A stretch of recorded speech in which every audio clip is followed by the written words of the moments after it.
But the fourth on the programme is a Class 4. It's over the 1,200 metres, headed by Merry Go Win. Barrier 1 for him, run-up course and distance behind Happy Fiery Dragon last time out. Hero Look takes the class drop. Multi-Max, he'll roll forward from Barrier 6. Better Choice makes his debut for Chris So and Alvin Ong. A Session Years, his first start for the season. Everstrong gets the gear change. Blinkers gone. Peace on Earth, first start since November last year. Sharp Mind with Barrier 2, and down to Show Mission, who goes up in class. Last start behind Sparkling Talents. Now we've made our way across to the touchscreen here, Brett, to have a look at this speed map. An interesting one, I think. Merry Go Win got a long way back last time, probably due to the draw as much as anything else. He's come up with the plum gate this time round and looks a little bit more straightforward. Possibly. Yeah, you would think they'll try and utilise that, Andrew, and at least have him on the back of potentially Sharp Mind, who, of course, has drawn well again. Interesting Multi-Max, senior rider going on for the first time in quite some time in Tommy Berry, who's got a few rides actually for Tony Cruz at the meeting. Just wonder, eventually he's going to roll over. Tommy might be able to just sort of dictate a little bit more with him. London City ideally gets the run of the race. I don't mind the way this horse is going, Enjoy Life, but I just wonder where he's going to be. But there will be a little bit of speed initially with Sharp Mind and Multi-Max. Merry Go Win, I think if he can hold the spot there on the back of the speed, then Zach Purton will probably be pretty happy with that. It's worth mentioning though, Andrew, blinkers on Everstrong, so you just wonder whether or not he might roll forward. He did roll forward in a trial on the dirt prior to his last start, so that's another possibility. I mentioned to her before about the A course. When we go on the A course, it's just a gradual turn into the home stretch, so if you get caught down on the rail, they don't break open as much as they do when we're on the B, C, C+3. You can find yourself in a few traffic problems with nowhere to go. All right, OK. Well, that's our early favourite, is Merry Go Win off the inside. Paul, but how are they looking in the morning? Yeah, well, we'll have a look at Merry Go Win to start with, and you can see he's going really nicely, nice and relaxed, and his track work's been very good since he's had that really good run at Happy Valley, which was his first run at the Valley from barrier number 12. You can see he's going nicely there. Everstrong, you see with the blinkers on, really nice piece of work from him. The blinkers have really sharpened this horse up. And if there is a danger to Merry Go Win, I think it could be this horse. Matthew Poon's got on well with him here in this gallop. And with the blinkers on, he's going to be a big price as well. Sharp Mind, another one who's found a bit of form. His track work's been first class leading into this particular contest as well. You can see he's going very nicely. And another one with a low barrier draw with Umberto Rispoli aboard. Yeah, should get a good run in transit, shouldn't he? Merry Go Win's come up very short, $1.30 at the moment. Our favourite. Let's check the confidence levels with his jockey, Zach Purton. Zach, Merry Go Win. It was a difficult draw last time. He flew home, finished second. Your thoughts heading into this one? The main thing is you've got a good barrier.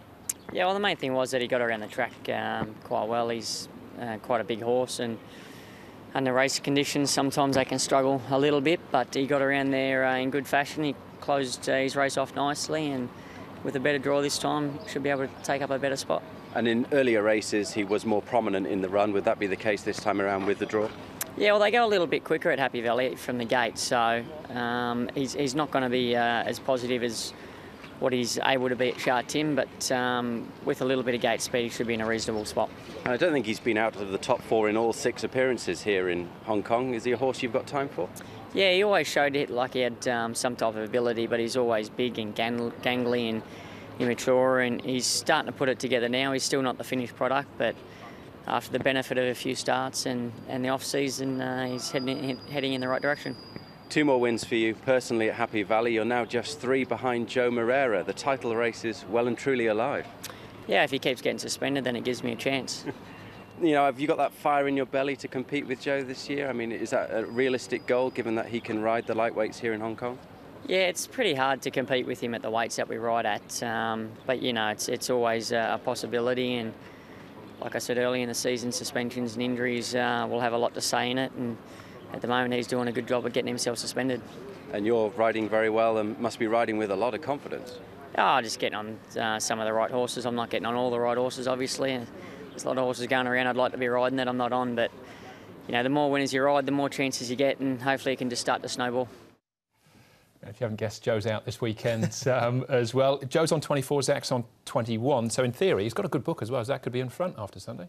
Very easily could. Yeah. It's interesting when Joe's not riding how, you know, dominant Zach can be from time to time. Most times, actually. I mean, there's other jockeys as well that are going particularly well and have had a good start. But Yeah, look, Zach's clearly got the capabilities of rolling Joe, but as he said there in the interview, the weight scenario, Joe can ride the lightweights as well, so it does give him a big advantage. But it's well and truly on, and no doubt the fire is there in Zach's belly. Yeah, he loves a mock, old Zach, but I'll tell you what, there's plenty. He's got some good rides anyway, on paper. And this is one of them. Yeah, definitely. The other thing too, just listening there, it sounded like he might even be a spot further back in that speed map.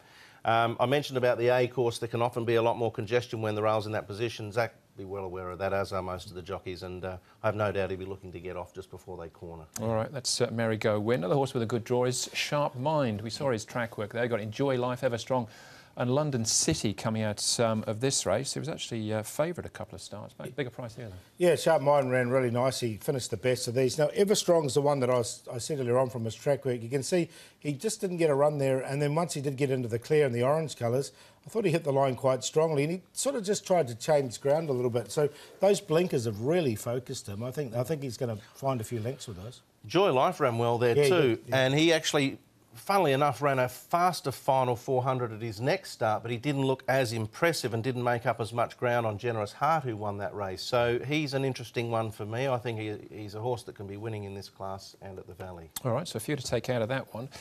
Peace on Earth. We haven't seen him for a while. He's been off the track nearly a year. He's had a few issues, Andrew. He's bled twice since his last start, which was back on the 16th of November. He defeated King Windsor on that occasion. But yes, we need to take him with a pinch of salt because he's bled twice. And he's had no trials coming into this either. No, he's had nothing coming in. So Jenny's report from the paddock will be vital, and we know the horses that bleed can often go well fresh up, but he's had some issues. It'd be a great training feed if he wins. Yeah.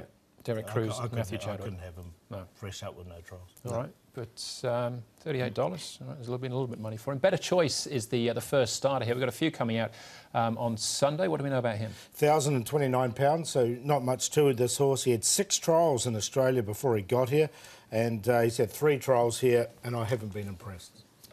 $81. Yeah, nothing to add, Paul. Yeah, I looked at the trials and have not really sort of followed through too much looking at anything else. I mean, I get the feeling he's a nice enough looking type of chestnut, but I'm not sure if there's much of an engine there. Maybe he still needs some time to acclimatise. Right, hasn't trialled at the Valley. I think being by hard spun, he'd enjoy the dirt, but it didn't look like it's there.